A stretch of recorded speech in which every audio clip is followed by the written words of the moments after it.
Bonjour à tous et à toutes et bienvenue à cette séance des lundis numériques de l'INHA intitulée en histoire un état des lieux de l'initiative 3IF pour l'interopérabilité des objets numériques sur le web, donc images, audio, vidéo et 3D.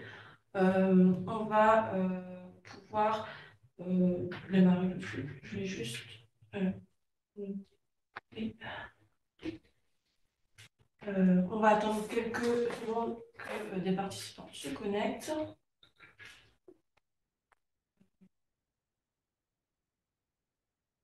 Et on va pouvoir aller, je pense. Donc, bonjour à tous pour cette séance.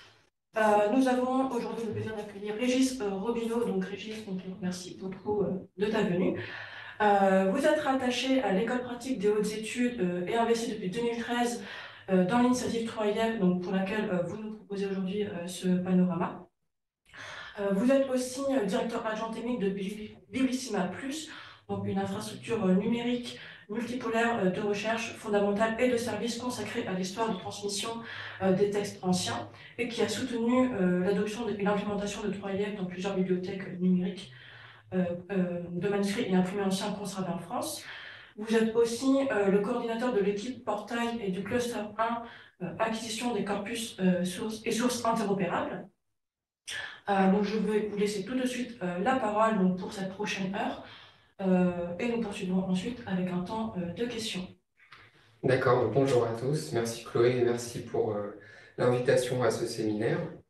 Alors, je vais essayer de respecter au maximum la commande en ne parlant quasiment pas de Biblissima Plus et des implémentations de 3IF qui ont été faites dans le cadre de ce projet, mais plutôt de faire un état des lieux, une sorte de tour d'horizon un peu général de l'initiative 3IF et de son état actuel.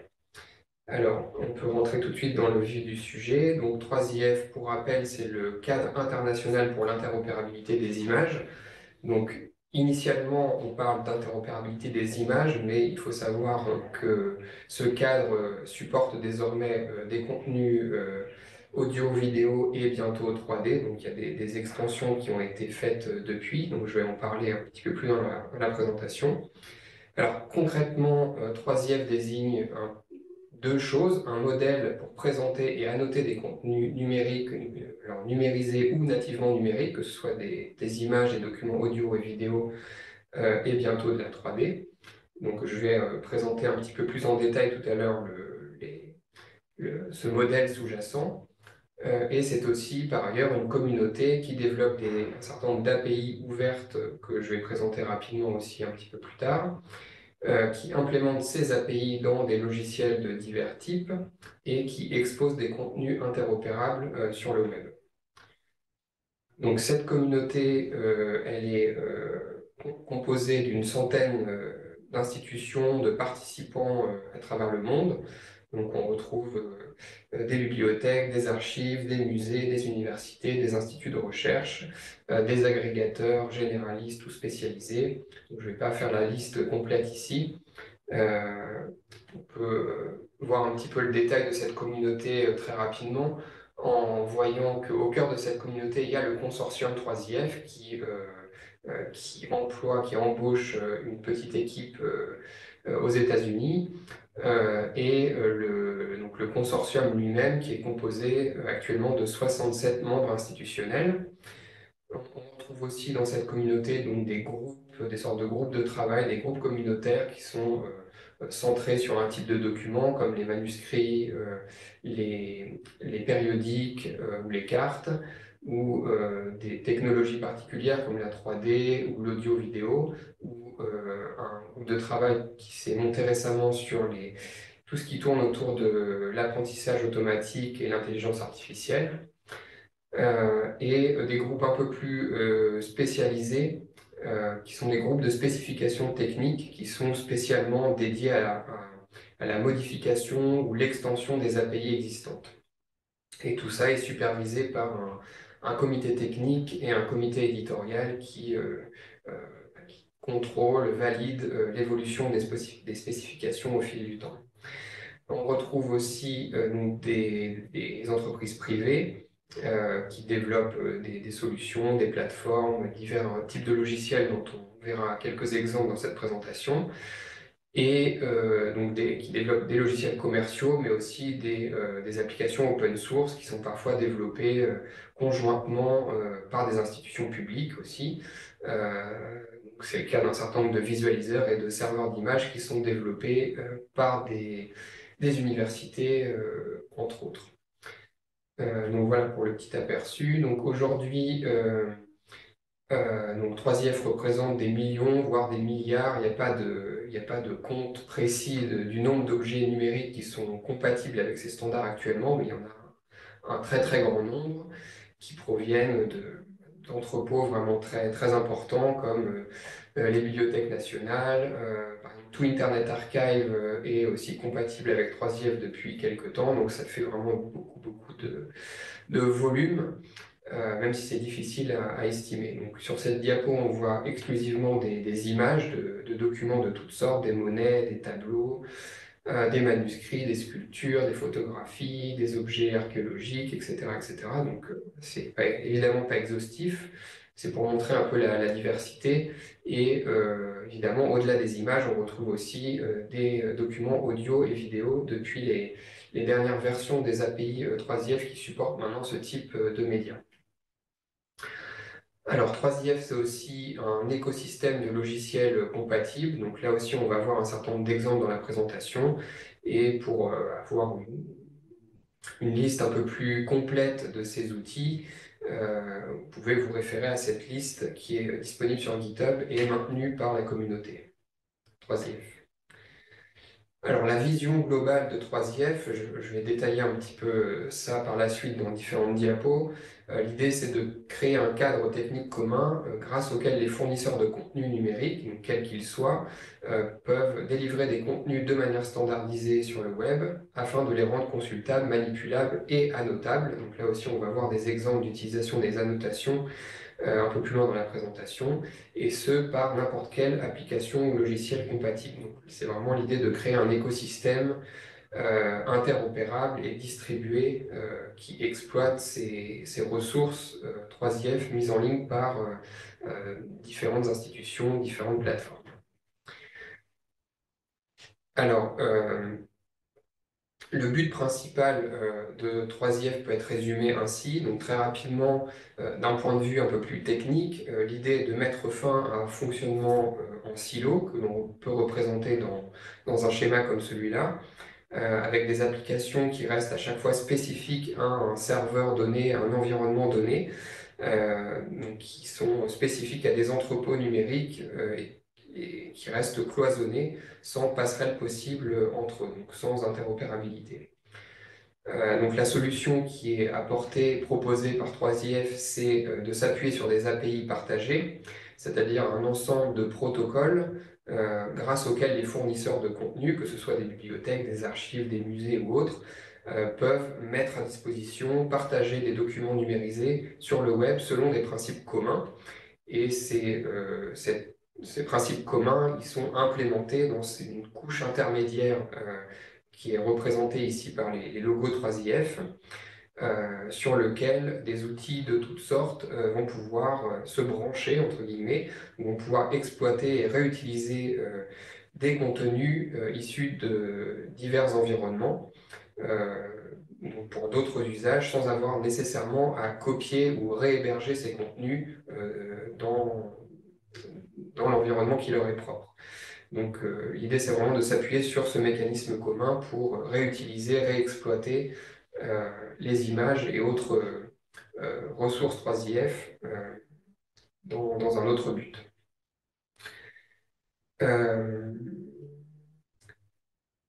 Donc on peut illustrer un petit peu plus concrètement ce principe d'interopérabilité en montrant que dans cet environnement distribué, on peut avoir par exemple une visionneuse, une plateforme de transcription ou d'annotation ou un module d'exposition virtuelle qui peuvent se brancher à ces entrepôts 3IF pour récupérer des images, mais aussi récupérer de l'audio, de la vidéo, des métadonnées et éventuellement des annotations qui seraient déjà présentes dans les données à la source. Donc là, ça peut être une bibliothèque numérique comme Gallica, des collections en ligne d'un musée comme celui du Getty, ou une bibliothèque numérique d'une université comme celle de Kyoto. Donc, on pourrait multiplier les exemples comme ça. C'était juste pour donner 3 exemples issus de 3 types d'institutions différents.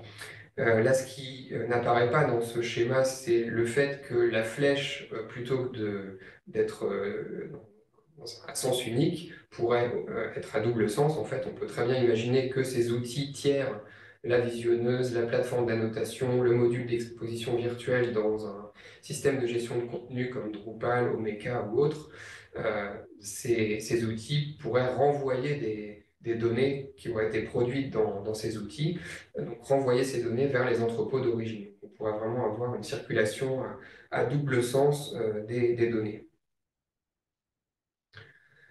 Alors, une diapo rapide sur les avantages de ce cadre interopérable. Donc ça, je l'ai dit, le fait de pouvoir appeler des images à distance, accompagnées de leurs métadonnées, sur des sites et dans des logiciels tiers, en utilisant une méthode commune. Les possibilités en matière d'annotation, donc là, je pourrais illustrer ça par différents exemples tout à l'heure. La gestion facilitée des images, puisqu'on peut les importer plus facilement. D'un point de vue réutilisateur, on peut les importer, les exploiter plus facilement. Et d'un point de vue diffuseur, on peut les diffuser de manière plus facile, plus rationnelle, plus compatible avec divers usages et divers outils. On peut aussi, grâce à cette couche d'interopérabilité, comparer et manipuler des images au sein d'une interface unique, indépendamment de la provenance de ces images. Donc, on peut imaginer avoir des images qui proviennent d'institutions différentes, qui peuvent être mobilisées dans un même environnement, dans un même outil. Voilà, on verra aussi quelques exemples. Il y a le zoom profond et la visualisation fluide, y compris pour des images en haute résolution. Donc là, c'est l'API Image qui intervient ici, on va le voir tout à l'heure. Le large choix de logiciels compatibles, j'en ai déjà parlé. Et le fait de s'appuyer sur un standard du point de vue d'une institution qui met en ligne des contenus numérisés, ça apporte quand même l'avantage qu'on peut plus facilement migrer de logiciels, donc on n'est pas en quelque sorte emprisonné par une solution, les pieds et poings liés avec une solution propriétaire, et voilà, on peut plus facilement permuter de logiciels, changer de visualiseur, changer de serveur d'image, sans que ça change, sans que ça remette en cause toute l'architecture technique. Alors, un mot sur les origines de 3IF, je vais essayer d'aller assez rapidement. Donc, un petit mème qui montre le tout début où le premier schéma, première idée mise sur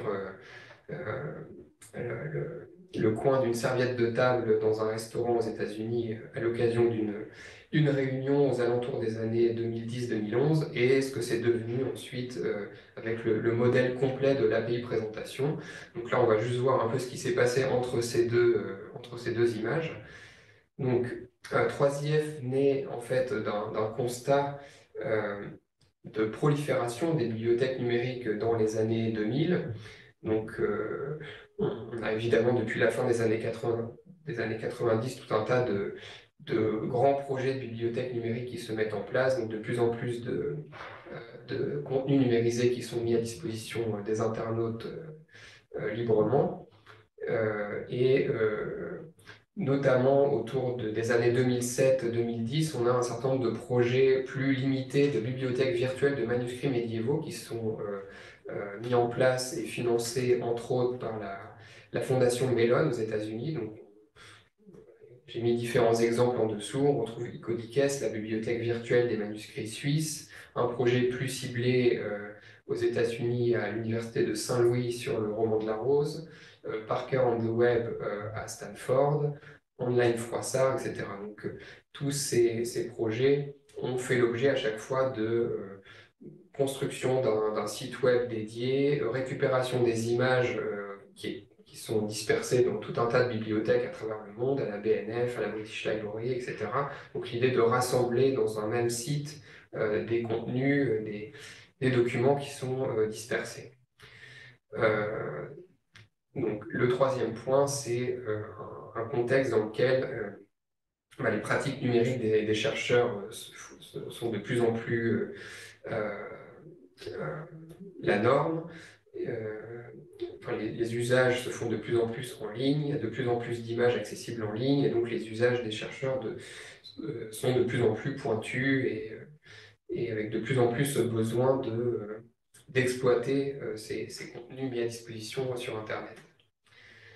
Alors, un certain nombre de problèmes communs qui ont été identifiés, donc le manque d'interopérabilité, donc là ça rejoint un peu le schéma qu'on a vu un petit peu plus haut.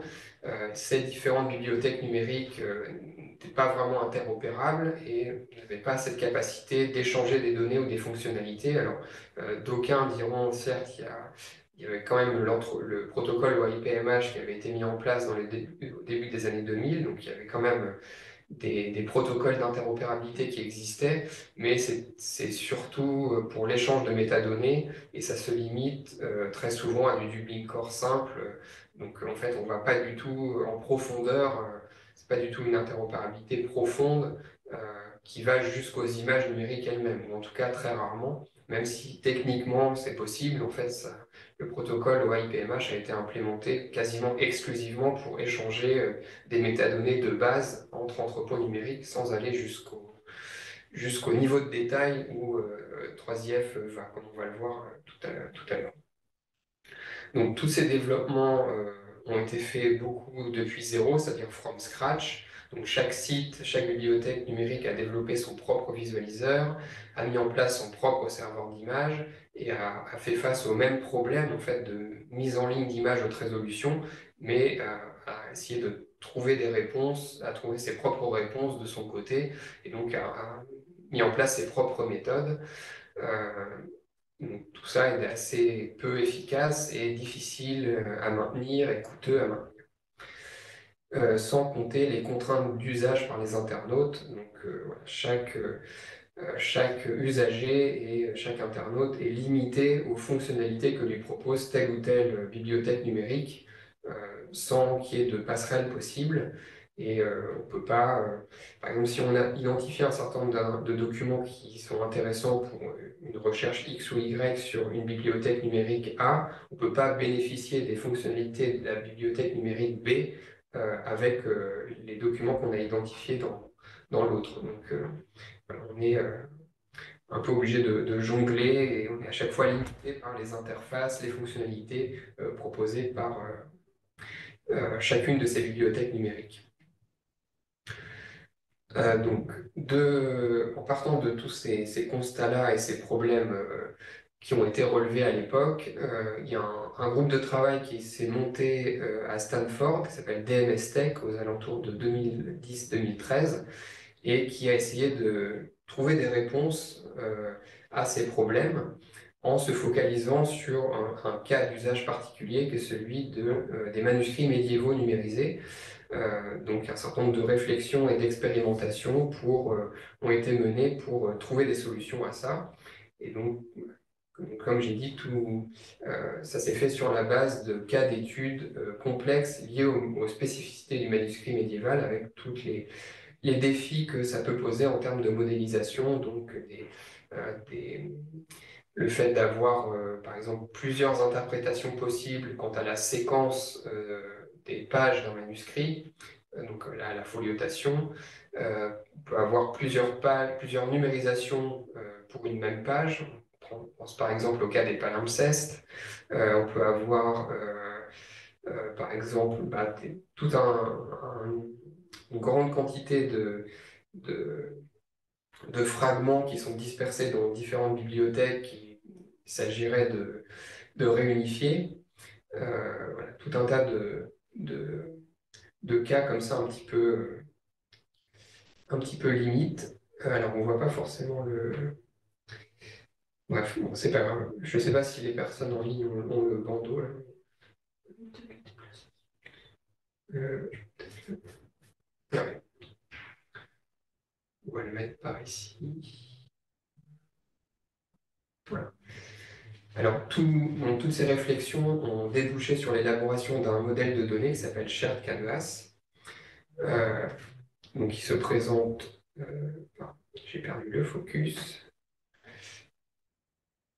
Donc, l'élaboration d'un modèle qui s'appelle Shared Canvas qui permet de décrire la représentation numérique d'un objet physique qui est basé sur le principe de l'annotation. Donc, j'explique très rapidement le principe fondamental de ce modèle, c'est qu'on a un canevas qui représente une vue d'un objet, donc un espace virtuel en 2 dimensions, auquel on va associer par le mécanisme de la notation une image ou plusieurs images ou d'autres contenus qui peuvent être des contenus textuels, des contenus audio, des annotations de type commentaire, des transcriptions, etc. Donc c'est le canevas qui va un peu servir de réceptacle à tout ce qu'on a comme contenu à propos d'une vue, d'une page, s'il s'agit d'un manuscrit, dans l'environnement numérique.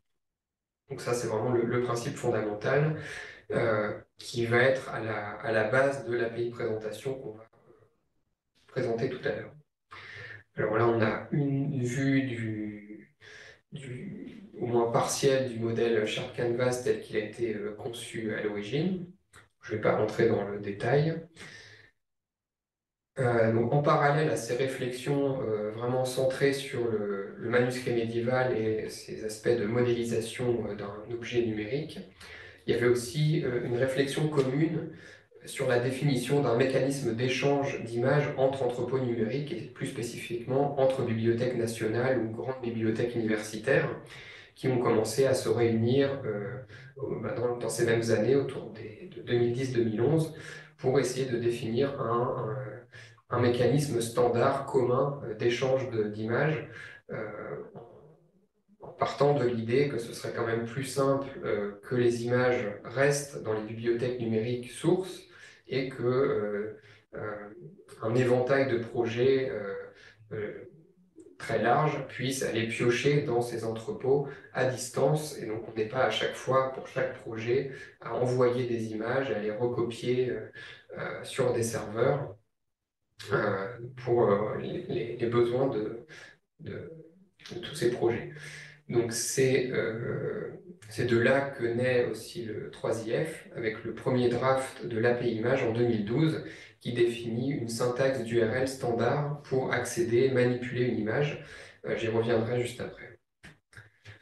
Alors un autre petit mème pour montrer un peu l'esprit, que souvent, de manière un petit peu caricaturale et humoristique, pour dire que le réflexe est souvent de dire qu'on pourrait pour mettre en ligne des images, on pourrait rapidement bricoler un petit web service de retail d'images qui ferait l'affaire, qui marcherait pour notre visualiseur, qui répondrait à notre besoin en tant que diffuseur, en tant qu'institution qui publie des images. Bon, c'est à ce moment-là que Batman arrive pour dire non, il faut utiliser 3IF évidemment, puisque c'est ce qui permet d'être interopérable et de s'appuyer sur l'expérience des institutions qui ont déjà implémenté 3IF et qui ont déjà essayé de résoudre, enfin, qui ont déjà résolu ces problèmes, donc pas la peine d'essayer de les résoudre avec des méthodes maison, entre guillemets. Donc voilà, ça c'est la diapo qui résume un peu. Donc c'est en 2013 que les API images et metadata, qui a été rebaptisé ensuite présentation peu de temps après, ont été publiés en 2013. Et c'est vraiment à ce moment-là que naît l'initiative 3IF et la communauté commence à se développer, à se structurer à partir de là. Et donc aujourd'hui, donc ça c'est ce que j'ai déjà dit, c'est un consortium de plus de 60 institutions, c'est 6 API publiés en version stable qu'on va voir tout à l'heure, et c'est un standard de fait pour l'interopérabilité des entrepôts numériques. Alors les API 3IF, je vais...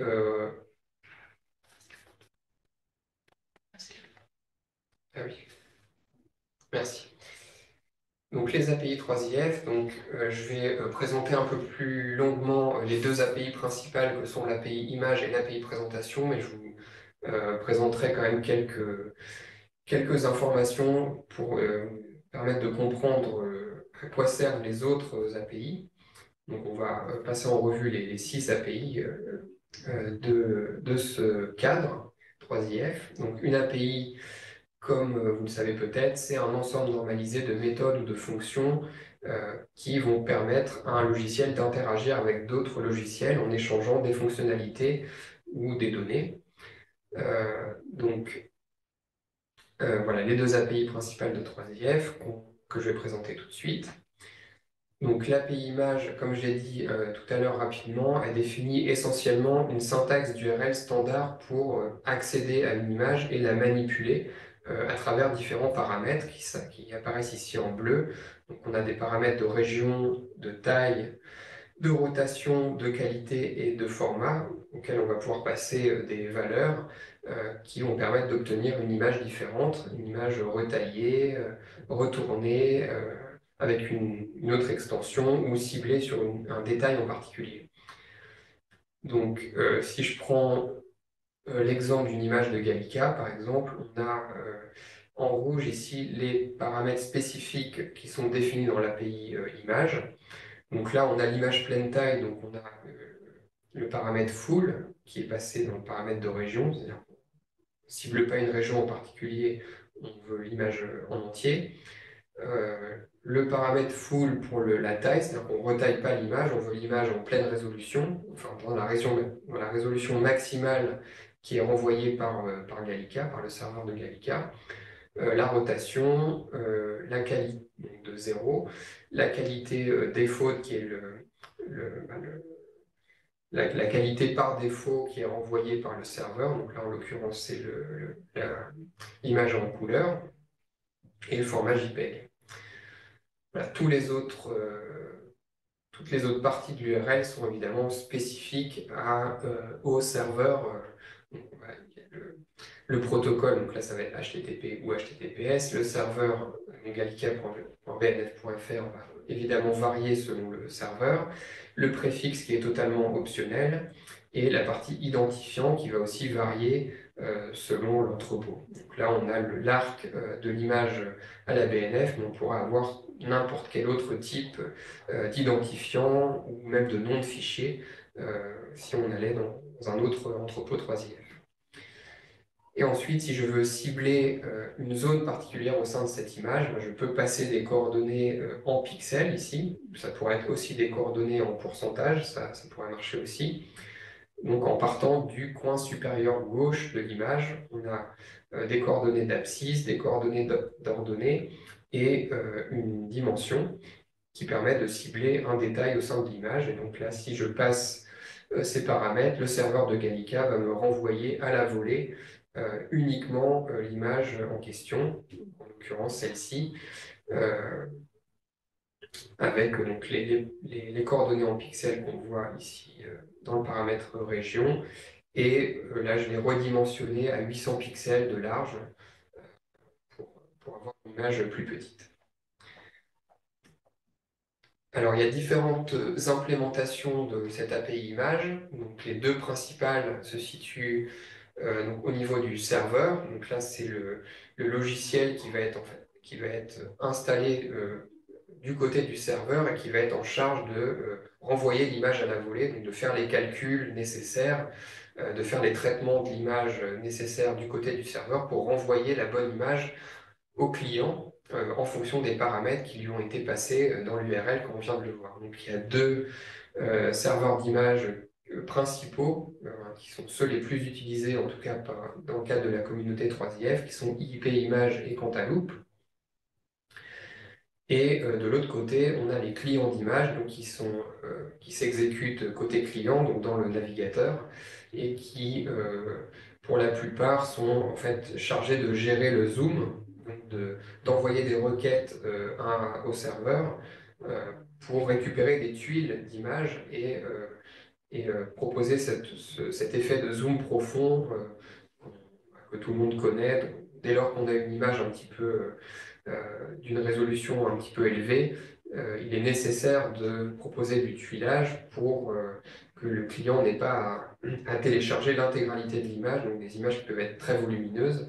Et donc, ces clients vont être chargés de faire des requêtes de portions, de zones d'image, donc de tuiles d'image, et de les recomposer à la volée pour proposer cet effet de zoom, de téléchargement progressif. Donc, un des plus utilisés, c'est OpenSea Dragon, mais il y a aussi Leaflet qui supporte 3IF, OpenLayers, et il y a aussi des outils de crop qui s'appuient sur l'API image, donc des outils de découpe virtuelle d'images. Donc par exemple, Gallica propose un petit outil ciseau, ou je ne sais plus quel est le pictogramme utilisé, qui permettent donc de découper, de tracer une zone sur l'image et de récupérer l'URL qui correspond au détail.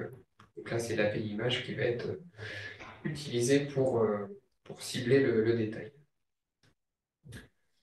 Donc pour récapituler, l'API Image fournit une méthode standard pour appeler et délivrer des images. Donc c'est ce qui permet l'interopérabilité entre les entrepôts d'images. Tous les entrepôts vont utiliser le même mécanisme, donc ça facilite grandement les choses et l'exploitation de ces images dans différents environnements.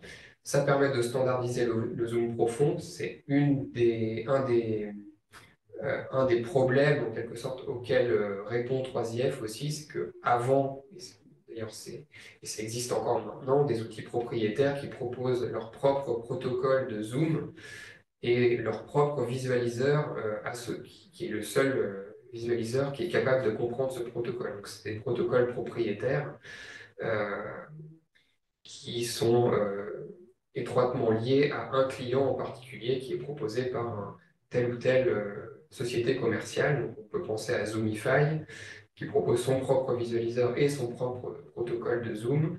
Il y a aussi DeepZoom, qui est à l'origine développé par Microsoft. Et voilà, donc l'idée de 3IF, c'est aussi de proposer une solution standard qui essaye de s'affranchir de ces protocoles spécifiques liés à des outils spécifiques.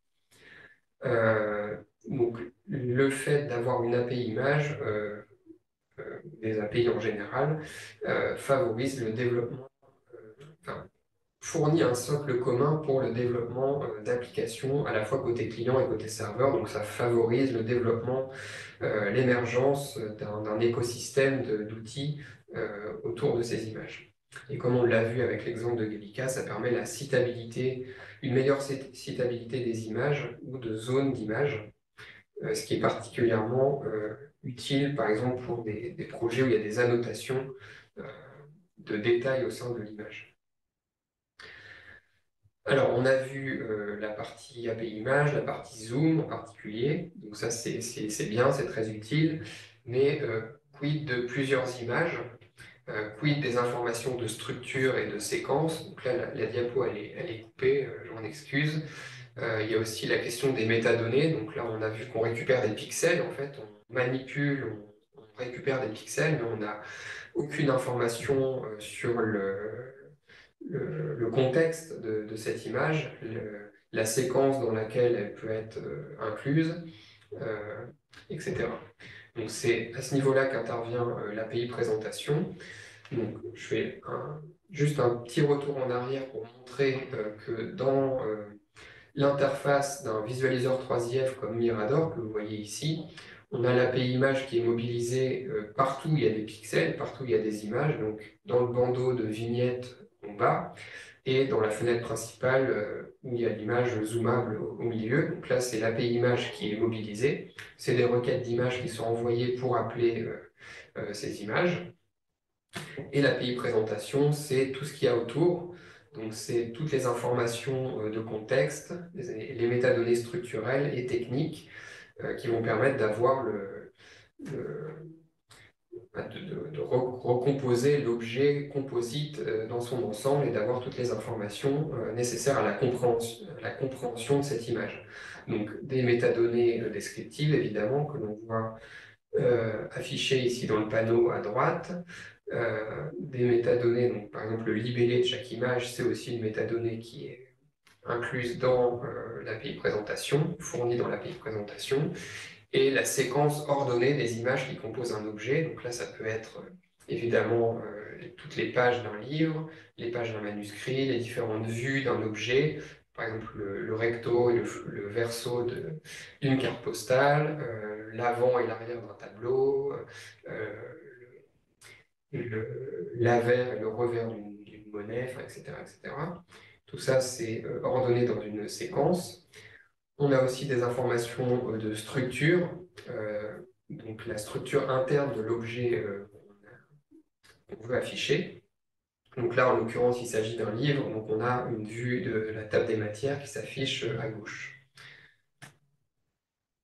Voilà, donc toutes ces informations de structure et de métadonnées sont incluses dans un fichier qu'on appelle le manifeste 3IF, donc il y a un fichier au format JSON-LD qui va, donc, comme j'ai dit, contenir toutes ces métadonnées, contenir tous les liens vers les images, donc les URL vers les images, et notamment les URL de l'API image de chaque image composant l'objet, et l'ordre des images. Et donc c'est ce fichier manifeste qui va être un peu ce que la plupart des outils vont manipuler pour afficher un objet numérisé dans une interface quelle qu'elle soit. Donc c'est souvent ça qu'un utilisateur ou une application va utiliser pour importer un manifeste dans une plateforme ou importer un objet dans un visualiseur comme on le voit dans l'exemple. Pour pouvoir afficher ce tableau, il a fallu à un moment donné importer le fichier manifeste correspondant à cet objet dans ce visualiseur. C'est vraiment le point d'entrée principal, en fait, le manifeste. Alors, si on détaille un petit peu plus, on a dans un manifeste, on peut avoir, je commence par la partie gauche, une ou plusieurs séquences. Donc là, le S est important parce qu'on peut imaginer d'avoir plusieurs séquences alternatives possibles de l'ordre dans lequel sont affichées les images. Donc c'est ce que j'ai dit un petit peu plus tôt dans la présentation à propos de, par exemple, un manuscrit médiéval où on essaye de reconstituer l'ordre des folios, on essaie de reconstituer l'état originel d'un manuscrit aujourd'hui dispersé. On peut avoir plusieurs interprétations possibles et donc plusieurs séquences possibles. Donc on peut avoir plusieurs séquences qui donnent l'ordre des canevas, donc l'ordre des vues qui composent un objet. Donc, dans 99% des cas, on aura évidemment une seule séquence. On retrouve des métadonnées descriptives qui sont sans sémantique, donc il n'y a pas l'idée d'un schéma de métadonnées particulier derrière, c'est juste des métadonnées destinées à l'affichage pour qu'un utilisateur puisse comprendre l'objet qu'il est en train de voir, en avoir le contexte. C'est ce qu'on a vu s'afficher dans le panneau à droite tout à l'heure dans la copie d'écran de Mirador. On peut aussi avoir des informations d'attribution, de droit, de licence des images. La structure interne, donc là c'est ce que j'ai dit tout à l'heure, la table des matières, mais ça peut être aussi un index, ça peut être la structure codicologique d'un manuscrit, et si c'est un document audio et vidéo, on peut imaginer d'avoir le chapitrage qui soit représenté sous la forme, enfin qui soit incluse dans le manifeste. On a un certain nombre de métadonnées techniques aussi qui permettent d'indiquer à un visualiseur le sens de lecture, ou voilà, le comportement. Il y a différents paramètres qui permettent de modifier le comportement de feuilletage. Par exemple, s'il faut sauter une image, ou s'il faut grouper des images entre elles, enfin, il y a différents paramètres. Et il y a un certain nombre d'informations techniques aussi qui sont incluses dans le manifeste, comme les dimensions des images, la durée des contenus s'il s'agit d'audio ou de vidéo, la taille, etc. Le manifeste peut aussi embarquer un certain nombre de liens, donc des liens pour des humains, pour qu'ils puissent rebondir, notamment vers la visualisation de l'objet dans son contexte d'origine. Donc, par exemple, voilà, de pouvoir rebondir vers vers le document dans Gallica ou dans la bibliothèque numérique de l'INHA ou n'importe quel entrepôt, n'importe quelle bibliothèque numérique. Entendu que un manifeste, il faut partir du principe qu'il peut être visualisé dans n'importe quel type d'environnement. Donc il faut fournir autant que possible des liens, des rebonds pour pouvoir revenir vers le site qui fournit originellement l'objet. On peut aussi inclure des liens pour des machines, donc qui sont plutôt destinés à être consommés par des scripts. Par exemple, pour accéder aux métadonnées sources en TUI, en EAD, en RDF, etc., etc. Et chose importante, le manifeste va aussi inclure potentiellement des annotations de diverses sortes. On peut avoir des annotations qui représentent l'OCR d'un livre, la transcription, plus généralement la transcription du texte, des annotations de type commentaire, des tags, etc. Donc l'API présentation fonctionne pour l'image, comme on l'a vu dans l'exemple avec Mirador tout à l'heure. Ça fonctionne aussi pour de l'audio. Donc là, on a un autre visualiseur qui s'appelle Universal Viewer, où on a un document audio qui est affiché avec les différentes parties, les différents segments qui composent ce document, et un panneau de métadonnées à droite, et une vignette aussi qui permet de voir, de visualiser un peu de quoi il s'agit. Ça fonctionne aussi pour la vidéo, donc pareil, là, on a encore un autre visualiseur qui s'appelle Clover, où on a le même panneau de métadonnées à droite et une séquence de vidéos. Donc on peut très bien imaginer d'avoir un objet qui est composé de plusieurs vidéos séparées, mais qui doivent être présentées dans un certain ordre. Voilà. Donc là, c'est exactement le même principe. On a un canevas par vue, et pour chaque canevas, au lieu d'avoir une image, on va avoir une vidéo qui va être associée. Et pour chaque canevas, on pourrait aussi avoir des annotations qui correspondraient je sais pas, des descriptions de ce qu'on voit à l'écran de ce moment du match, par exemple. Alors, il faut savoir que, contrairement à l'API image qu'on a vu tout à l'heure, il n'y a pas d'API audio ou vidéo en 3IF, c'est-à-dire qu'on utilise simplement des fichiers, enfin on référence dans le manifeste simplement des fichiers audio statiques, des fichiers audio ou vidéo statiques, donc des fichiers MP4, OGG ou AVI, ou éventuellement des URL qui permettent de proposer du streaming via HTTP, donc ça peut aussi marcher comme ça, puisque c'est nativement supporté par les navigateurs. Donc pour ces médias-là, en fait, il n'y a pas besoin d'avoir une API image, enfin une API spécifique comme pour l'API image. On peut utiliser les fonctions natives des navigateurs. Donc c'est c'est le navigateur qui va en quelque sorte streamer lui-même le contenu audio ou vidéo, chose qu'il ne pourrait pas faire pour une image. Il serait obligé, s'il n'y avait pas d'API image, il serait obligé de télécharger l'intégralité de l'image d'un seul coup. Donc par exemple, un fichier JPEG qui ferait 150 mégas, ben, s'il n'y avait pas d'API image, il serait obligé de tout télécharger.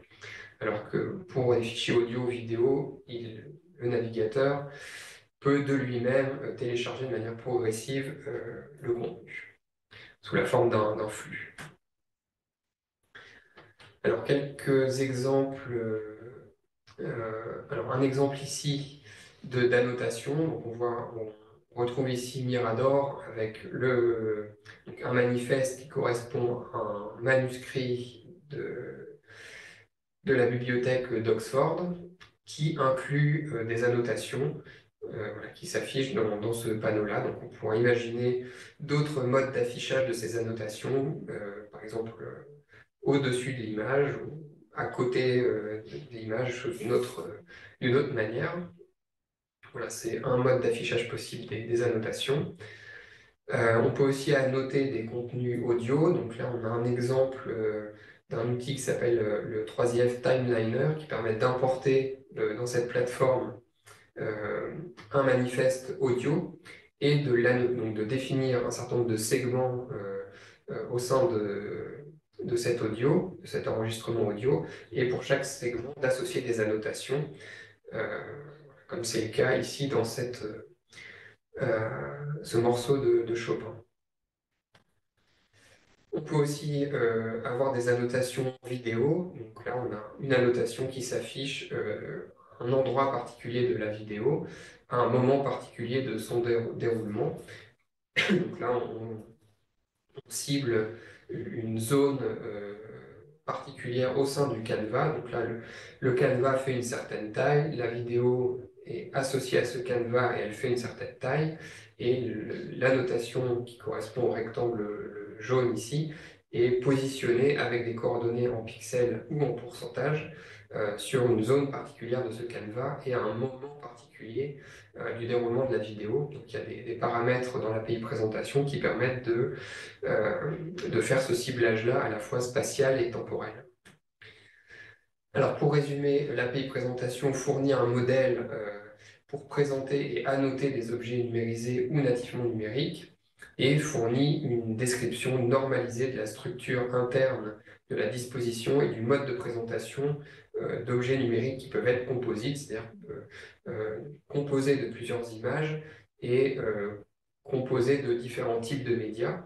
Donc on pourrait très bien avoir des manifestes vraiment remix qui combinent des images 3IF issues de différents entrepôts, qui combinent différents médias et différents types d'annotations. Donc on a vraiment quelque chose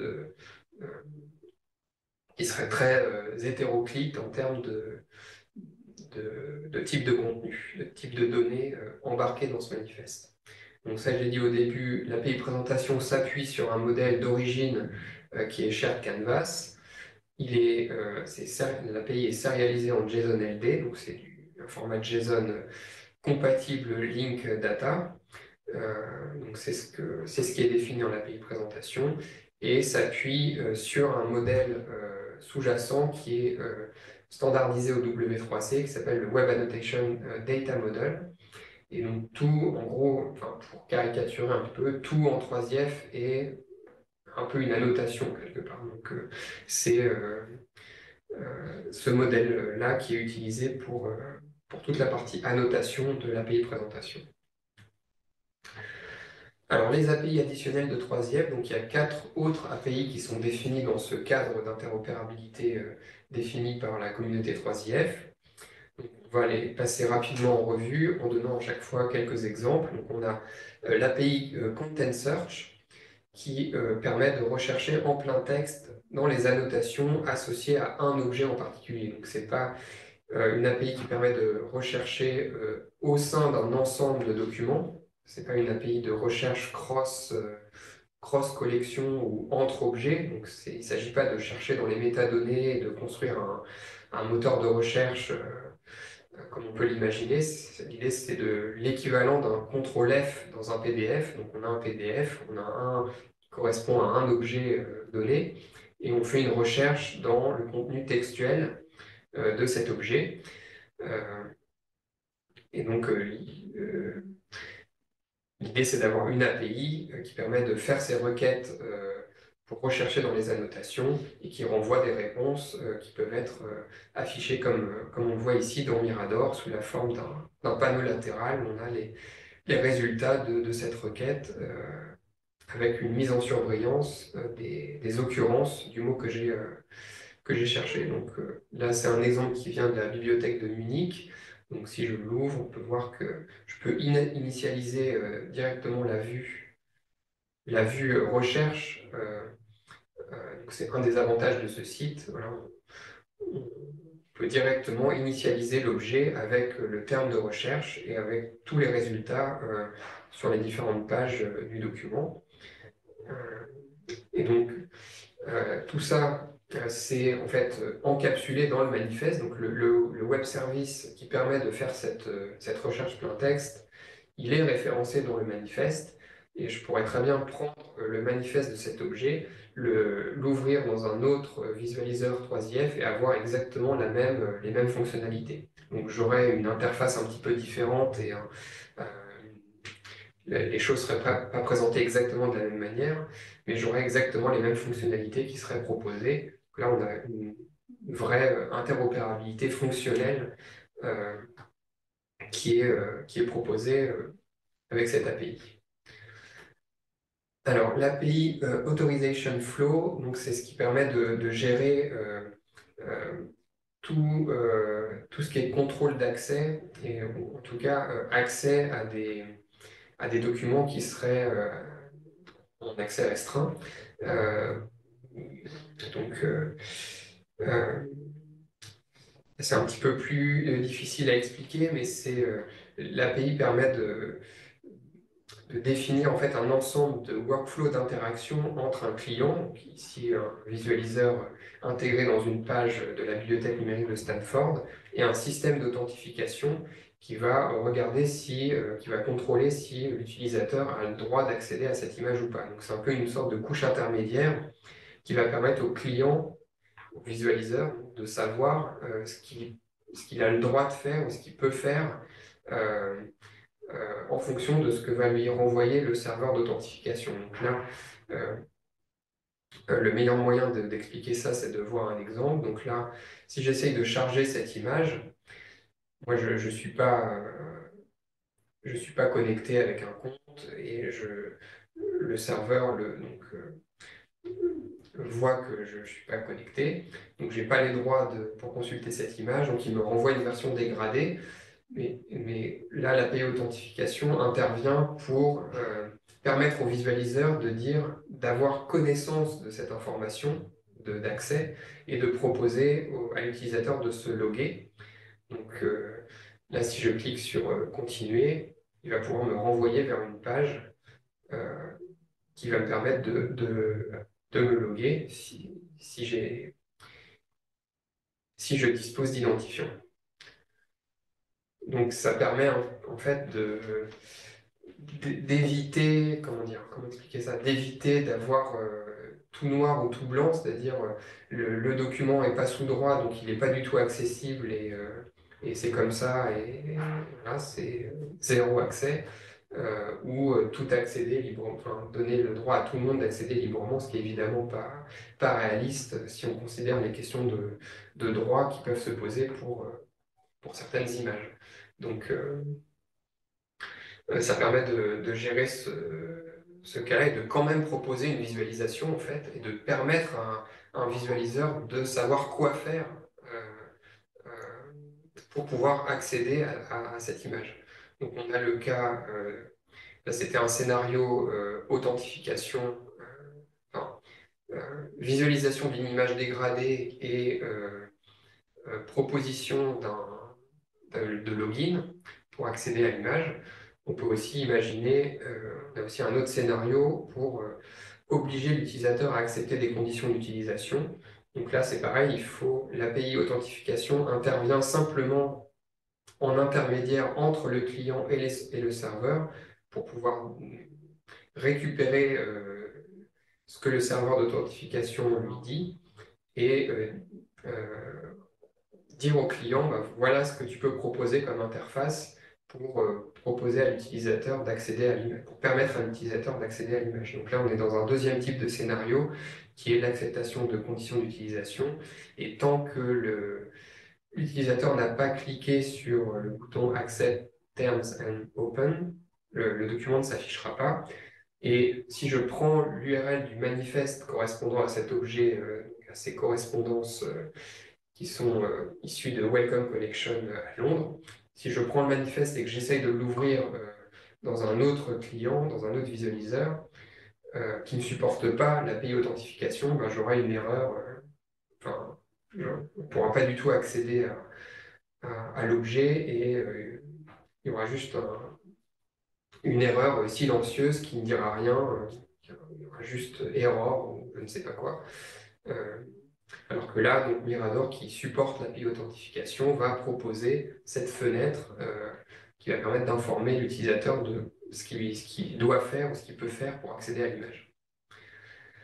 Alors, l'API Content State, c'est donc une autre API qui a été publiée assez récemment qui décrit un mécanisme pour faire référence à une ou plusieurs ressources 3IF, voire une ou plusieurs parties de ressources 3IF, dans un format compact qui peut être utilisé par un client pour initialiser une vue d'une ressource. Donc c'est un petit peu difficile à expliquer avec des mots, mais concrètement, ça permet d'apporter une solution technique commune, donc standard, comme toutes les autres API, à la question suivante, donc de savoir comment on peut pointer sur des ressources 3IF ou des parties de ressources, donc comment en permettre la citabilité, et comment partager des ressources entre applications, donc comment concrètement mettre en œuvre la portabilité d'une ressource ou d'un ensemble de ressources 3IF d'un outil A vers un outil B.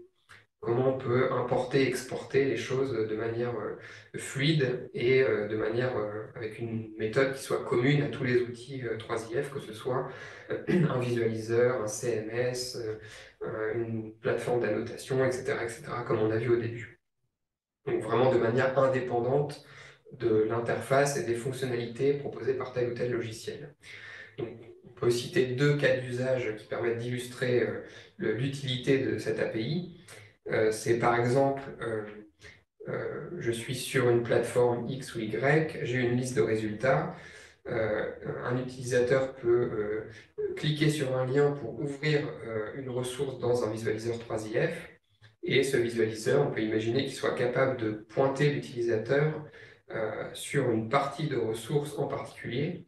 Donc, par exemple, si le moteur de recherche renvoie des occurrences d'un terme au sein d'un ensemble d'images, on va pouvoir directement, à partir de la liste de résultats, ouvrir un visualiseur qui initialise la vue de l'image précisément à l'endroit où apparaît cette occurrence dans l'image. C'est un exemple, donc ça rejoint un peu l'exemple de la bibliothèque de Munich vue tout à l'heure.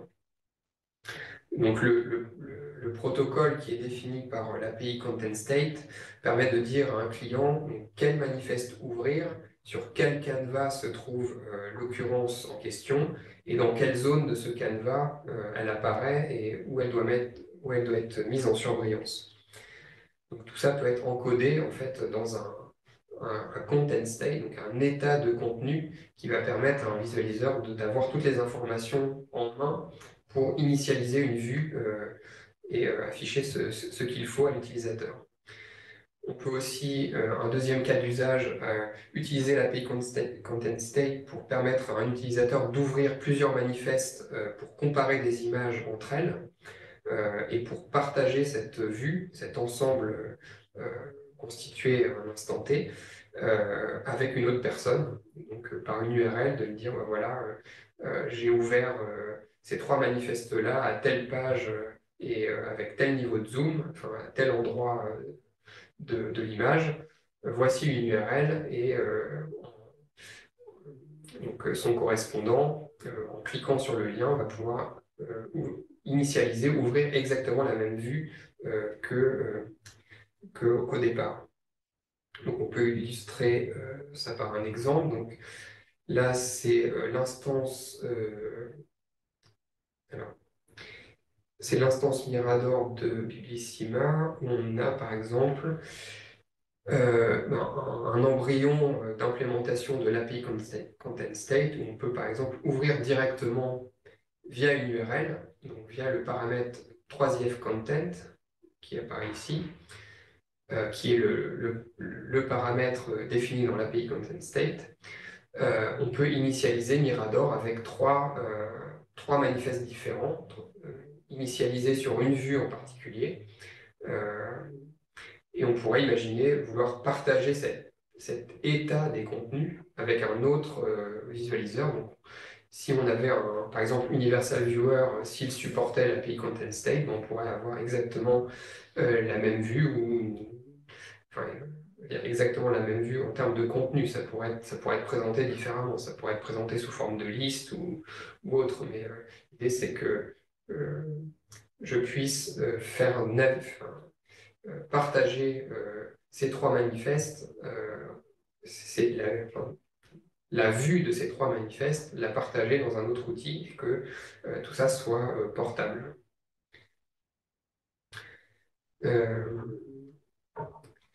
Alors un deuxième, je peux faire une petite démo aussi pour illustrer le principe. Donc,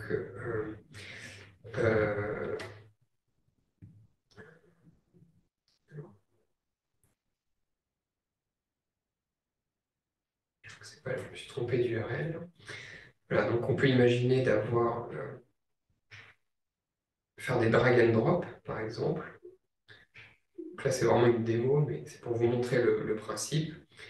Donc, si j'ouvre le viewer, donc là, on peut imaginer qu'on est un utilisateur A,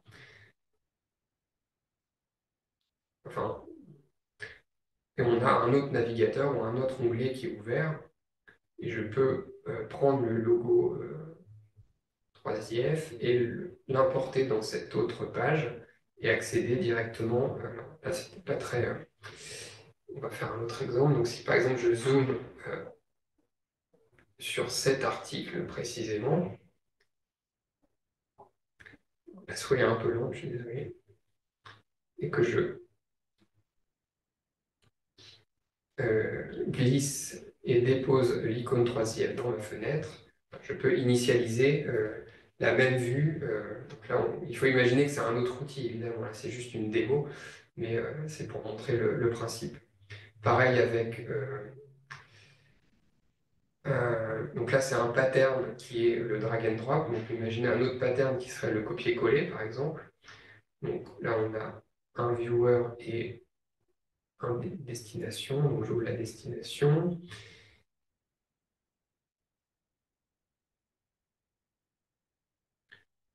Donc là, je fais la même opération. Je zoome, par exemple, sur cet article.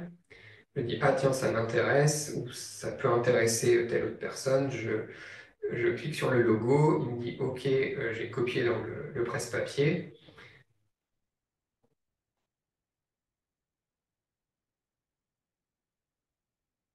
Et là, si je vais sur cette autre page, je fais CTRL-V pour coller, et il me colle l'état de la ressource tel qu'il était au départ, et il le restitue dans cette autre page. Donc là, évidemment, il faut imaginer que ce seraient des outils différents, et voilà le principe de l'API Content-State.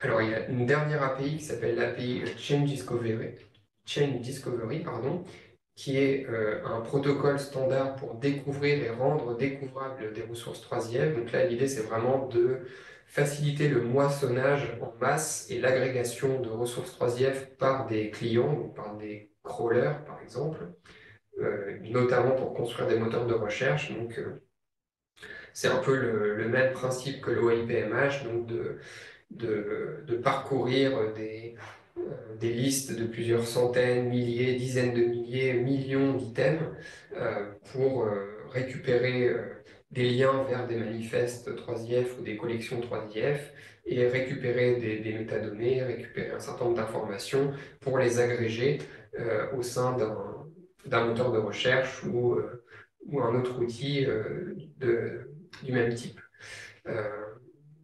Donc cette API est basée sur une autre spécification qui s'appelle Activity Streams, qui est standardisée au W3C. Et en gros, pour résumer très rapidement, cette API spécifie comment publier des activités, entre guillemets, liées à des ressources 3IF, telles que la création, la mise à jour ou la suppression de ressources 3IF individuelles. Donc voilà, c'est le mécanisme par lequel un publisher, un diffuseur de contenu 3IF peut euh, rendre découvrable, moissonnable ces ressources de manière massive en publiant toutes ces activités d'ajout de nouveaux manifestes, par exemple de nouvelles numérisations, ou de mise à jour, par exemple si les manifestes ont été modifiés, enrichis pour une raison X ou Y. On peut publier une activité qui dit ce manifeste a été mis à jour à telle date, ou supprimer s'il y a des suppressions dans la collection, ça peut arriver.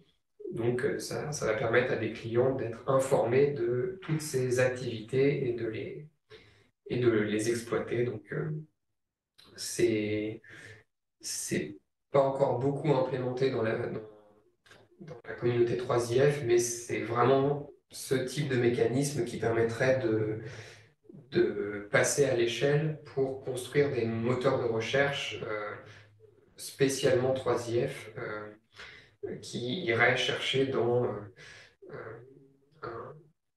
toutes les collections 3IF à travers le monde. Par exemple, si on était dans un monde idéal et que chaque bibliothèque numérique avait son endpoint change discovery, un peu à l'image de ce qui est fait pour le IPMH, ben, on pourrait plus facilement construire des moteurs de recherche 3IF beaucoup plus facilement.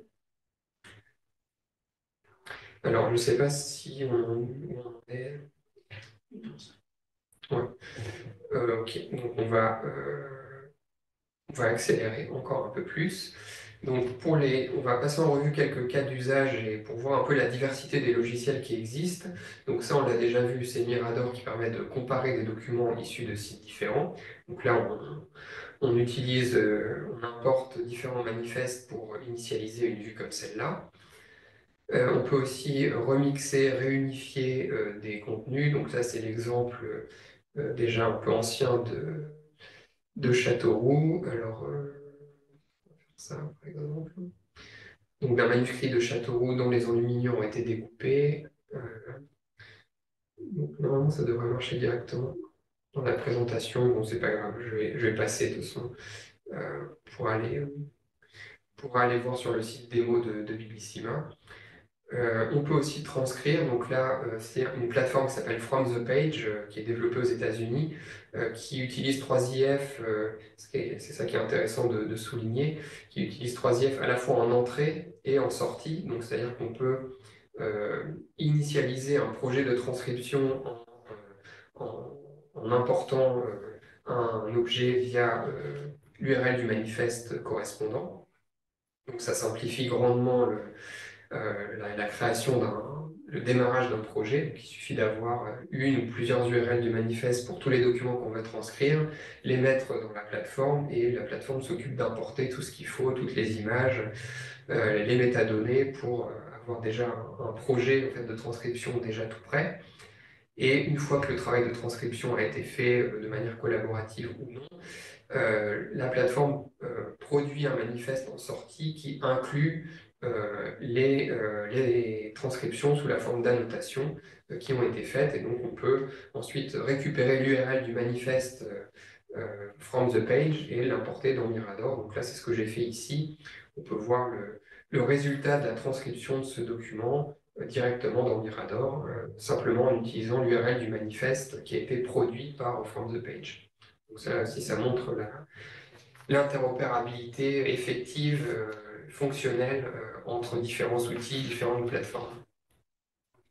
Alors, on peut aussi utiliser les annotations pour enseigner. Donc là, c'est l'exemple d'annotation embarquée dans un visualiseur qui est lui-même incorporé dans la plateforme de MOOC d'Harvard. On peut annoter de manière collaborative. Donc là, c'est l'exemple d'une plateforme développée dans le cadre d'un projet de crowdsourcing par la Bibliothèque nationale des Pays de Galles et qui utilise OMKS pour permettre à des participants d'indexer des photographies. Donc un petit formulaire qui permet d'associer un certain nombre d'informations à telle ou telle zone de l'image identifiant telle ou telle personne. Et tout ça est ensuite structuré en 3IF et réexploitable, comme on l'a vu, donc sous la forme d'annotation et de manifeste. Alors, on a aussi des outils un peu focalisés sur l'image, comme la possibilité offerte par certains outils de comparer plusieurs versions d'une même image selon les numérisations qui ont été faites dans différentes conditions de lumière. On peut aussi, donc il y a d'autres sites, par exemple comme le site du Musée national allemand qui propose aussi une comparaison de différentes images d'une même œuvre, différentes versions d'une même œuvre, dans Mirador sous la forme d'une petite mosaïque comme là. On a des outils, voilà, enfin ça c'est plutôt pour proposer une visualisation immersive. Donc on a un parcours dans l'image un peu aléatoire qui permet de visualiser une image un peu autrement qu'en cliquant. Et voilà. On a des outils d'exposition virtuelle qui se sont pas mal développés aussi. Donc on a Exhibit qui est l'un d'entre eux, qui permet là aussi, à partir d'un manifeste, à partir de un ou plusieurs manifestes, d'importer dans cet outil différents objets et ensuite de créer une petite exposition virtuelle, donc une suite d'images commentées, un petit parcours illustré et commenté au sein d'une ou plusieurs images issues d'un ou plusieurs objets. Donc là, vous pourrez aller voir aussi par vous-même si vous voulez voir. Il y a des démos qui existent sur le site. C'est assez facile de voir ce qu'il en est. Il y a d'autres outils comme Canvas Panel, voilà, qui permettent de proposer ce même type de parcours commenté au sein d'une image, augmenté d'annotations. Donc là, on a des annotations à la fois textuelles et d'images qui permettent d'illustrer, d'ajouter des informations additionnelles ou contextuelles sur telle ou telle zone de l'image. Ici, une affiche de paquebot. Des outils qui permettent de citer des zones d'image, donc là des outils de crop, comme je les ai mentionnés tout à l'heure, donc des outils qui permettent de découper virtuellement une image et d'utiliser en fait tous les paramètres de l'API image qu'on a vu tout à l'heure. Donc là, tous les paramètres sont implémentés dans une interface et on peut donc sélectionner la version que l'on veut, appliquer les différentes on a la main sur les différents paramètres de l'API image pour récupérer l'URL correspondant en utilisant une interface. On peut aussi géolocaliser des œuvres, donc là ça fait référence en fait à une petite extension des API 3IF qui permettent d'ajouter une propriété dans le manifeste qui donne la géolocalisation d'un objet. Et donc on peut ensuite, à partir de cette propriété, créer des cartes comme celle-là et projeter les objets sur une carte et aussi afficher l'image directement. C'est assez utile. Là, c'est un autre outil qui s'appelle AllMaps, donc qui permet de géoréférencer des images et donc de superposer des images sur des fonds de cartes. Donc ça utilise aussi à la fois l'API présentation et l'API image. On peut simplement en entrée mettre un manifeste, l'URL d'un manifeste ou l'URL d'une image et l'importer dans l'outil et ensuite la positionner correctement. Donc il y a aussi des logiciels qui s'installent sur un ordinateur. C'est le cas de Tropi, donc qui est un outil qui permet d'organiser, d'écrire des lots d'images stockés en local. Donc là, je ne sais plus exactement, à vrai dire, où intervient 3IF, mais il me semble que l'idée est de pouvoir importer des images dans cet outil à partir d'un manifeste. Donc il suffit voilà, ça permet d'enrichir sa propre collection d'images de recherche ou autres, simplement en donnant l'URL du manifeste et pas à télécharger manuellement les images une à une. Il y a des expérimentations plus ludiques. Là, un petit site développé par le Getty qui permet, donc toujours à partir d'une URL de manifeste, de donner pour une même image les différentes possibilités d'impression qui sont possibles d'obtenir pour décorer sa maison de poupée ou ses Playmobil ou ses Lego, ou télécharger l'image en PDF pour l'imprimer en plus grand format. Une autre expérimentation, toujours au Getty, dans l'environnement virtuel cette fois, avec un générateur d'images d'art pour le jeu Animal Crossing. Donc là aussi, on peut lui donner une URL 3IF et puis il va générer une image qui va pouvoir être importée via un QR code dans le jeu vidéo. Pour finir, des exemples un peu plus sérieux, on va dire, de création d'éditions numériques enrichies qui utilisent 3IF aussi pour mettre l'image vraiment regard du texte et enrichir un article scientifique. Donc là, on a un exemple avec l'outil Quire qui est développé au Getty et qui sur un site sur la peinture italienne à l'université de Yale. Donc là, 3IF est utilisé pour proposer cette vue de zoom à gauche et l'image, une autre version de l'image en noir et blanc qui est incluse dans le texte lui-même. Un exemple un peu plus poussé de création d'éditions numériques enrichies avec la revue des historiens de l'art néerlandais qui a développé un visualiseur qui est conçu spécialement pour enrichir les articles de cette revue avec des images d'art qui vont nous permettre d'étayer le propos et donc, en allant jusqu'à proposer des vues, par exemple, de comparaison entre deux images, voire des annotations qui vont être incluses dans la visionneuse et qui vont donner des informations plus contextuelles et additionnelles par rapport à ce qui est indiqué dans le texte, dans le corps de l'article. Il y aurait d'autres exemples, on aurait pu citer le projet PANS de l'UNHA, entre autres. C'est un des domaines dans lequel 3IF se développe aussi ces derniers temps. On peut aussi, avec 3IF, générer des sites web. Donc là, il y a carrément des outils qui ont été développés récemment qui, si on leur donne des manifestes 3IF ou des collections 3IF, donc ça, j'en ai pas parlé, mais c'est simplement dans l'API présentation, il y a aussi la notion de collection. Donc on peut rassembler dans des collections des lots de manifestes qui peuvent être hiérarchisés. On peut avoir des collections imbriquées de différents niveaux d'arborescence. Et donc, on peut utiliser ces collections 3IF, par exemple, pour générer automatiquement un site à partir des métadonnées qui seront présentes au niveau de ces collections et au niveau des manifestes référencés dans ces collections. Donc là, c'est un outil qui s'exécute en local, donc c'est comme un générateur statique de site web. Si certains d'entre vous connaissent peut-être des outils comme MKDocs ou Jekyll ou même GitHub Pages, c'est un peu le même principe. On a un outil qui peut être en local ou hébergé.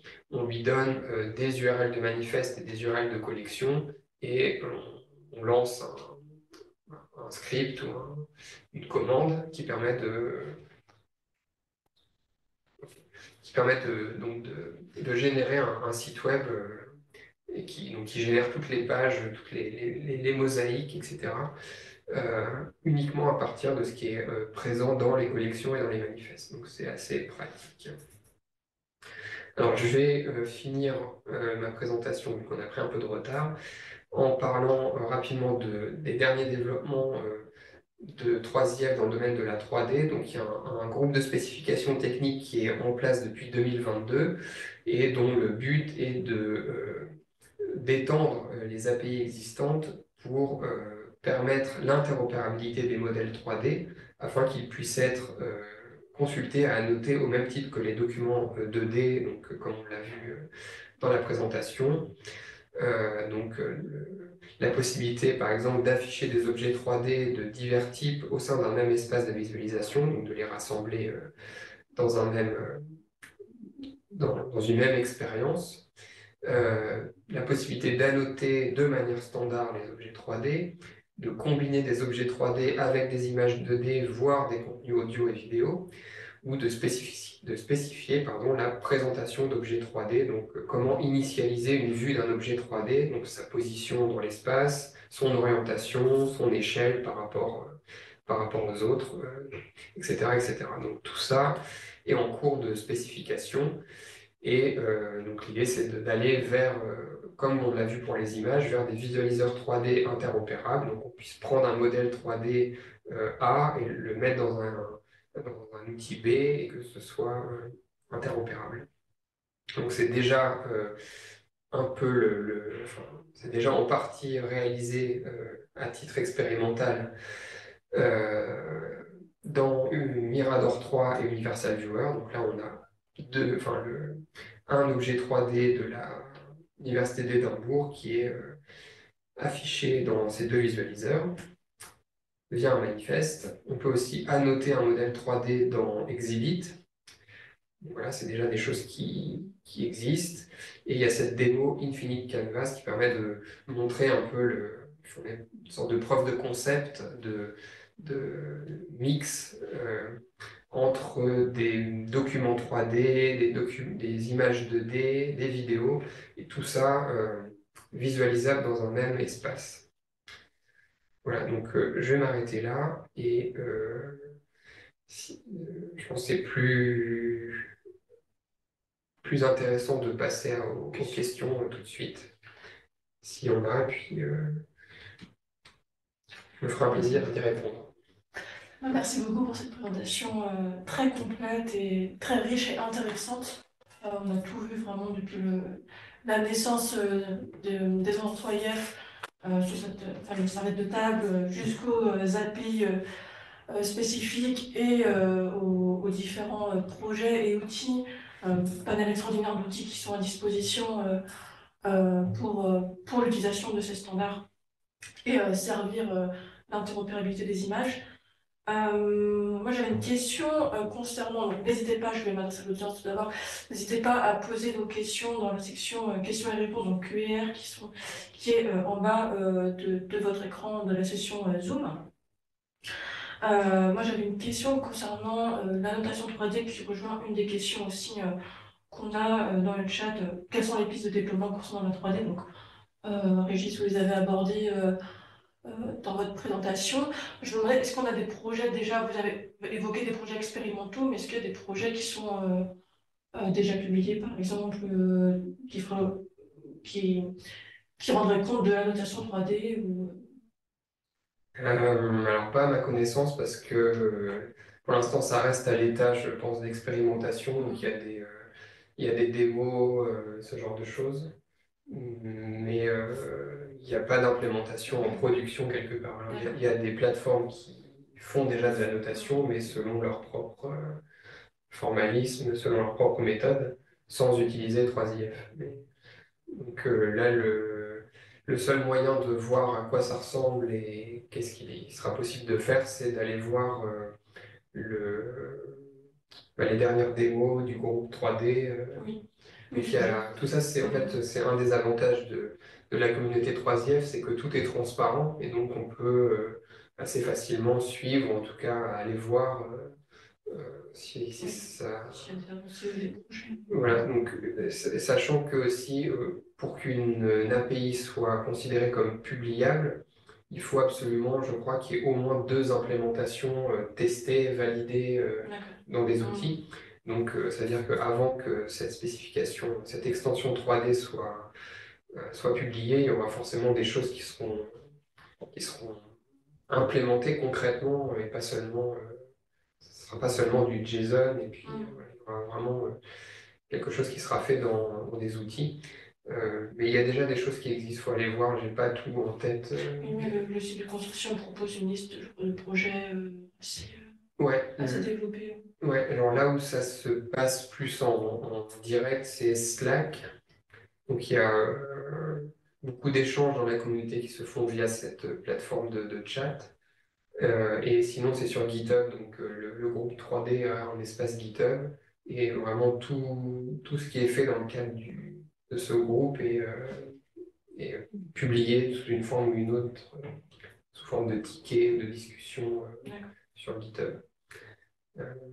Voilà. Et après, c'est très récent, du coup, j'ai pas. Oui, mais c'est bien ce qu'on a vu aussi dans notre présentation, Ouais. que le groupe de spécification est quand même très récent. Donc, mais à suivre donc. On a une deuxième question. Donc, je vais lire le message. Bonjour, merci pour cette présentation intéressante. Auriez-vous des cas d'usage à nous montrer pour les sons et les vidéos? Donc, j'imagine pour la notation audio et vidéo. Oui, alors. Je pense au projet SIM par exemple. Pardon? Je pense au projet SIM par exemple. C'est lequel? Avec Clarisse Verdio et. Ah oui, oui, si, oui. Oui, pardon. Oui, effectivement. Ouais, alors après, je ne saurais pas comment le présenter là en 2 mots, c'est pas évident. Mais il y a peut-être d'autres cas d'usage. dans les exemples que vous avez montrés? Alors, pour l'instant, les... les seuls exemples que j'ai en tête pour l'audio et la vidéo, c'est des exemples de bibliothèques américaines qui ont des fonds audio-vidéo et qui mettent en ligne ben, leur contenu lors de leurs enregistrements audio ou vidéo d'entretien euh, avec un manifeste 3IF. Donc c'est simplement euh, la publication, quoi. C'est pas vraiment de l'exploitation par des projets de recherche, des choses comme ça. C'est vraiment des bibliothèques qui, au même titre qu'elles mettraient en ligne des images, ben, elles mettent en ligne des documents audio et c'est compatible avec 3IF. Il y a un manifeste, on peut l'utiliser, mais c'est... Après, l'essentiel des cas d'usage, c'est pour l'affichage des sous-titres de vidéos. Mais voilà, c'est pas forcément le plus intéressant, au sens où ce qui est fait, c'est que, il y a simplement un fichier de sous-titres qui est relié au manifeste. Et c'est ça qui est utilisé ensuite par le client de visualisation pour afficher les sous-titres ou la transcription euh, de la voix. Euh, mais il n'y a rien, enfin, les seuls exemples qui sont en production et qui sont accessibles, ils utilisent un fichier qui n'est pas 3IF en fait. Disons il y aurait plusieurs façons de représenter ces sous-titres. Ça pourrait être des annotations 3IF, ça peut aussi être des fichiers de sous-titres classiques, des fichiers SRT ou VTT. Euh, les projets que j'ai en tête utilisent des fichiers VTT simplement classiques. Et donc, il faut juste référencer le lien vers le fichier VTT au bon endroit dans le manifeste. Et il y a plusieurs clients compatibles qui sont capables de le lire et de restituer cette transcription. Mais sinon, après, des projets vraiment qui exploiteraient le son ou la vidéo, j'en ai pas en tête pour l'instant. D'accord, très bien. J'ai une autre question. Donc, concernant l'état des lieux en France, quel est le secteur des GLAM où 3IF est le moins développé? Bah, donc là, ça fait référence à la partie que j'ai pas eu le temps de faire. Donc, c'est les musées. Je peux passer très rapidement les diapos. Donc, j'avais préparé un petit état des lieux qui montrait les principaux acteurs et les principaux domaines où on trouve du 3IF. Et donc, clairement, là où c'est le plus implémenté, c'est dans le domaine des bibliothèques, parce que 3IF provient à l'origine du monde des bibliothèques. Donc là, il y a beaucoup de choses du côté des BU, notamment. Euh, du côté des archives, ça se développe et Biblissima Plus apporte sa pierre à l'édifice en essayant au maximum de favoriser l'implémentation de 3IF la plus large possible dans les services d'archives. Donc c'est vraiment un volet de Biblissima Plus qui est et des moyens qui sont dévolus pour faire ce passage-là. Et donc la dernière partie de cet état des lieux, c'était les musées, qui sont, je pense, de loin le domaine qui est le moins avancé en la matière. Et à ma connaissance, mais bon, c'est pas exhaustif et j'ai pas non plus une vue complète de ce qui se fait, mais à ma connaissance, Paris Musée est le seul site de musée, enfin, ou agrégateur de musée, qui utilise 3IF. Après, il y a la base Eros, dont il est question qu'elle soit mise en ligne prochainement et qu'il y ait du 3IF qui soit proposé, mais je ne sais pas du tout où ça en est. Et donc, on voit que ça avance un peu, puisque il y a le ministère de la Culture qui a publié un article 3IF pour les musées de France en juillet 2023 pour essayer de faire avancer cette question de 3IF. Et puis, donc dans le cadre de Biblissima Plus, avec ma collègue Cécile Sajdak, on a organisé avec le consortium 3IF, en lien avec le consortium 3IF, un webinaire en mars dernier qui était spécialement dédié aux musées, enfin, 3IF pour les musées, dans l'idée d'essayer de continuer cet effort de dissémination promotion de ces standards dans un domaine qui est moins développé que les autres. En ce qui concerne 3IF. Par contre, à l'inverse, les musées, c'est un des domaines où 3IF s'est le plus développé ces dernières années, mais plutôt dans le milieu, dans le monde anglo-saxon et germanique. Donc il y a maintenant de plus en plus de grands musées qui mettent en ligne au moins une partie de leur collection en 3IF dans le cadre de programmes d'open content. Donc là, il y a des usages assez différents, des implémentations assez différentes. Il y en a qui mettent toute leur collection en 3IF, il y en a c'est juste une partie, un sous-ensemble pour ce qui est dans le cadre de leur politique d'open content. Voilà, ça dépend. Je crois que c'est l'Institut d'art de Chicago, en fait, et je pense que c'est le cas de plusieurs autres musées qui sont cités dans cette diapo.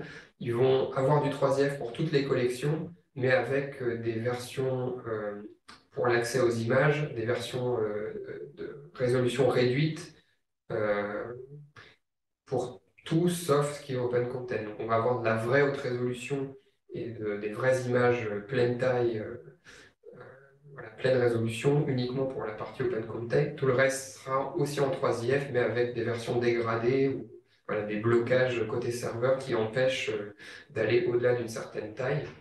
Donc voilà, il y a des politiques différentes selon les musées, mais ça s'est quand même beaucoup développé ces dernières années. Voilà ce que je peux dire là-dessus. Et peut-être une dernière question, donc, on arrive à la fin, mais cette question est dans le chat. Pourriez-vous évoquer les travaux autour de l'IA ou machine learning que vous avez mentionné au début? Merci. Alors, là, il y aurait pas mal de choses à dire. Je vais pas citer beaucoup d'exemples, mais en fait, 3IF est beaucoup utilisé de plus en plus par des plateformes d'IA ou des algorithmes d'IA simplement pour appeler les images. Donc, ça leur fait, en fait, ça facilite grandement l'accès aux images et donc on peut comme ça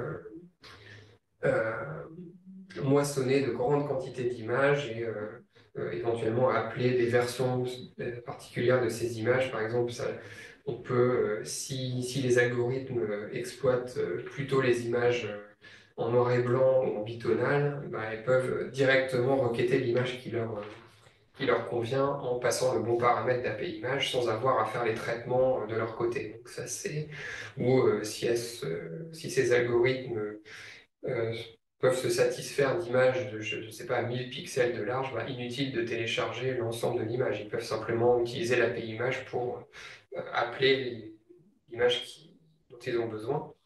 Donc c'est beaucoup utilisé en import. Donc, on peut aussi penser aux plateformes d'HTR, donc de reconnaissance automatique d'écriture manuscrite, dont certaines permettent de faciliter l'import initial des images dans la plateforme simplement en donnant l'URL d'un ou plusieurs manifestes. Donc voilà, c'est surtout utilisé en entrée comme un facilitateur.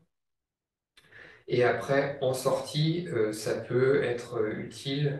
Alors, c'est un peu moins utilisé en sortie, malheureusement, mais ça pourrait l'être, parce qu'on pourrait très bien imaginer que le résultat de ces processus automatisés de reconnaissance d'écriture ou de détection automatique de patterns, de formes au sein des images, pourrait renvoyer des annotations 3IF et renvoyer en fait des zones d'images qui correspondent aux endroits qui ont été identifiés par l'algorithme pour identifier, je sais pas, tel objet au sein d'une collection ou tel pattern au sein d'un ensemble d'images.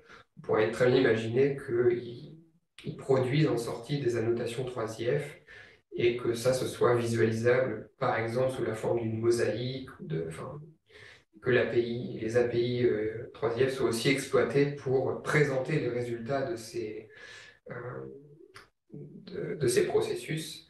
Et donc, dans les exemples que j'avais mis dans certaines diapos, il y a par exemple le AI Explorer de Harvard, par exemple, qui est un outil de fouille dans les images qui utilise 3IF pour pour afficher les résultats en fait de la recherche. On peut citer eScriptorium comme plateforme HTR qui supporte 3IF au moins en entrée pour l'instant. ArcIndex de la société Teclia qui utilise 3IF à la fois en entrée et en sortie, c'est-à-dire que une fois qu'on a fait toutes les opérations de détection ou de reconnaissance d'écriture, par exemple, ben, on peut avoir un manifeste 3IF enrichi avec le texte HTRisé ou les zones d'image qui ont été identifiées, etc., etc. Là, j'ai pas d'autres exemples qui me viennent, mais voilà en gros comment c'est utilisé actuellement. D'accord. Voilà. Merci beaucoup pour toutes ces réponses détaillées et encore une fois cette présentation très riche et passionnante. Je vois on arrive à la fin du séminaire, donc oui, du webinaire, pardon. Donc je pense qu'on va pouvoir conclure. Ouais. Donc on remercie merci encore une fois, Régis. La prochaine séance des lundis numériques aura lieu le 10 juin prochain et s'intitulera Une fenêtre sur le monde, le portail des collections du musée départemental Albert Kahn. Donc on vous y donne rendez-vous et voilà. Donc je vais pouvoir clôturer ce séminaire et, euh, et je vous dis à bientôt. Au revoir. Au revoir.